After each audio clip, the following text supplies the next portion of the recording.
Ada because I, 29 male, told my sister to get over herself for the way she was acting about our baby nephew. Both Lori, 25 female, and Nat, 31 female, are completely nonverbal with one another. In the end, it was all the fault of a scheming, treacherous former boyfriend. Nat realized he was a serial cheat more than a year and a half after the fact. Lori happened to be one of the ladies with whom he was having an affair at the time of his confession to her. But neither had any notion what the other was talking about. The fact that Nat never brought her ex-boyfriend to meet the family eliminated any possibility that it was him. Lori, on the other hand, did not terminate her connection with him when she discovered she was pregnant, which was the source of their quarrel. Lori's father, Nat's ex-husband, died in a vehicle accident while she was 7 months pregnant with their son, Nat.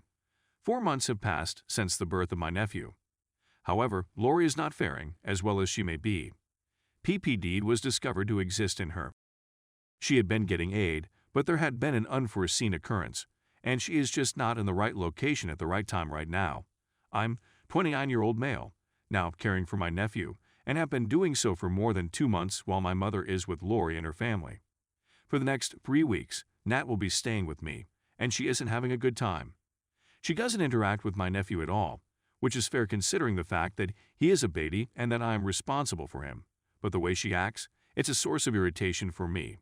While sitting on his swing or cot, she thinks to herself, "He's so ugly. I'm glad I didn't have any children with that piece of her ex." He receives dirty looks or comments, and no one wants to touch or engage with him.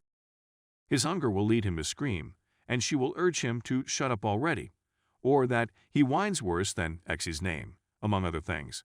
I pleaded with her to refrain from making snarky comments about a real baby. Due to the fact that he is a baby and does not understand what is going on, she does not notice the major issue. Then he brings up his father's treatment of her, blaming Lori for having a child for all that has happened.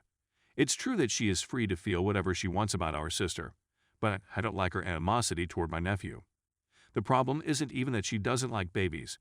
She's just different from our other niece and our younger cousins. She just does not like him because of Lori and her ex-husband. Despite my best efforts, I believe this morning was the turning point in my attitude. In the middle of the night, my nephew was weeping because he was hungry, and I had just gotten up from the couch to give him something to eat. Because she was nearby, I asked her if she would mind taking his burp cloth off the table and putting it in my bag. It was her reply that she is not touching anything that he has touched that drew attention. I was a little annoyed at the time, and I remember telling her that she needed to grow up and get over herself because this was an innocent baby, and she did. She had been duped, which was unfortunate, but life moves on and she is not the center of attention. For a long time, this has been everything I've wanted to say, but I've been trying to be empathetic in light of what has transpired. The fact that Nat didn't say anything to me today is a positive indication. Nat, according to my mother, dialed her phone and sobbed. Despite the fact that we don't agree on how she's treating the kid, she feels I've been much too cruel in light of all she's gone through. I've been duped before, so I understand how it feels. This, on the other hand, really annoyed me. Ada. Story 2. Ada for not telling my old therapist I wanted to see someone new. Just to give you some background, my husband, 34 years old, has been telling me, 38 years old, for a year that my therapist is increasing my anxiety. Weeping, I used to tell myself that I was a bad partner and wife because she had me convinced that when my husband returned home from work, he should never have to lift a finger, and that asking him to do things like take out the trash was unreasonable since I stayed at home and he worked. When I tried to convince him that he didn't want me to be a mother and instead wanted to be a partner, he said he couldn't since he could contribute by taking on some of my obligations. He has bipolar disease, and when I'm down, I don't keep up on the house as much as I should, and she believes it's unfair that he has to pick up the slack because when he comes home, I should have everything perfect and be completely responsible for him. I was conflicted, which added to my sense of unease and unease. He ultimately convinced me to end my relationship with her, and I officially ended my relationship with her in December. However, I had just started college, and I was feeling quite overwhelmed because I'm not very good at online learning. By late February, I'd stopped beating myself up for not being the ideal housewife or for not anticipating his every need before he had it, but I was also feeling quite overwhelmed because I am not very good at online learning. I was experiencing level 10 anxiety at the prospect of speaking with my therapist, so I decided to take use of the school's counseling services instead. This was something I didn't tell my therapist about. I couldn't bring myself to face her just yet. During my meetings with this new person, I developed a strong attachment to her. My former therapist's office phoned me yesterday to set up an appointment for the following week. I told the receptionist that I had made the choice to see someone else instead of returning to the office. My former therapist called me on the phone and spent 20 minutes berating me, thus I assume I was on speakerphone throughout this conversation. That it was unethical for meeting a new person without first notifying her, that all I wanted was for someone to say poor Erwin, and that I didn't want to get well were all things I heard.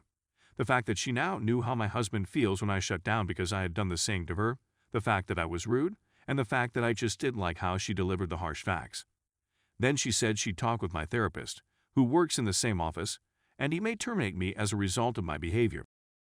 Are you mad at me for not telling her that I was thinking about dating someone else? Simply put, I was putting off talking to her because I was so afraid about it. I should have just swallowed it up and said something sooner rather than later. Since her phone conversation, I've been in a bad mood, despite the fact that my husband claims I'm not. Edit. After I went to bed, this blew up. I'm trying to react to everyone, but it's impossible. This has really helped a lot, and it has made me understand how awful of a therapist she is. I'm going to talk to my new therapist about it, and we'll figure out what to do next. I'll provide an update after I've spoken with her. Update. As a first, my husband would want to exclaim vindication in his best Captain Holt voice, and I would like to convey my appreciation to everyone who has shown their support. It gave me with a great deal of food for thought. Now for the most recent information. Monday, I saw my primary care physician, who informed me that he was okay with continuing to provide my prescriptions if my psychiatric treatment was terminated due to what old therapist had said. In order to find out whether he was abandoning me since I wasn't seeing her anymore, I contacted my therapist and asked him straight. Guys, he was caught completely by surprise. She hadn't spoken anything to him in a long time, so I gave him a quick overview, to which he reacted angrily. According to him, he has no idea why she would ever tell me that he would dump me, and that whether or not I saw her had nothing to do with me and his feelings for her. When it comes to my therapist, he doesn't care who it is as long as they are helping me. So fortunately, everything worked out. And if I do decide to discontinue that practice, I will at the very least have a contingency plan in place. Something tells me she didn't expect me to say anything to him, and that she was counting on my not upsetting the apple cart by saying anything. This morning, I went to visit my new therapist and informed her about what had happened, and she was irate.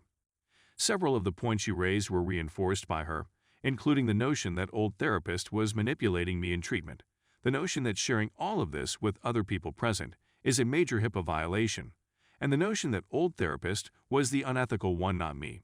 She and I are working through my feelings of guilt and trauma, and we're getting closer to the point where I'll feel comfortable reporting her to the authorities. It was all extremely helpful, and I would feel horrible if she did this to someone who didn't have the same support structure that I had, and they ended up hurting themselves as a consequence.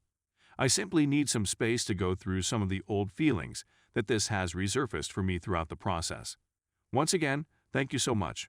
It was quite beneficial in keeping me grounded and preventing me from going over the edge.